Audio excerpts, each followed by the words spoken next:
Hello, my name is Mathieu Bonnier. I'm responsible for the development and the concept of the Liteboat.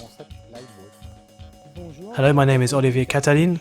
I'm a rowing instructor. Today we're going to show you how to use the boat, in particular how to set up the lifeboat and how to launch the Liteboat.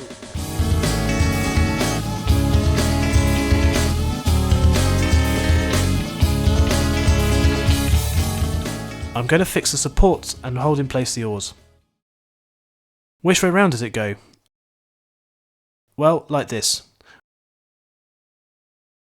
What we call the rowlocks must be positioned towards the front of the boat. And you mustn't put it in the opposite way round, as otherwise it would be impossible to row. There are 4 screws to screw down into the inserts which have been designed for them.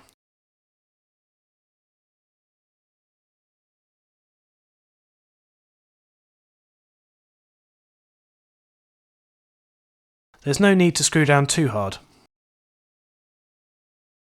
I'm now going to show you the hardware included with a Liteboat.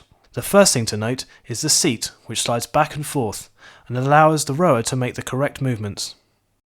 The system is simple. It's a seat which slides up and down on 2 tracks. Now we move on to the position of the feet.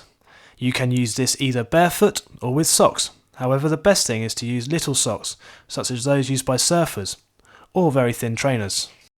Liteboat has a system which is easily adaptable for shoe sizes size 36 right up to 46. It is possible, depending on your height, to change the position of the foot support, either by moving it forward or indeed backwards.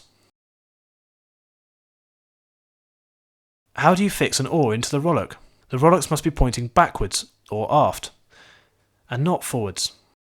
We don't put the oar in like this, obviously, but rather like this, with the collar on the inside of the locking mechanism nearest to the rower. We close and then we screw. And now we're ready to row.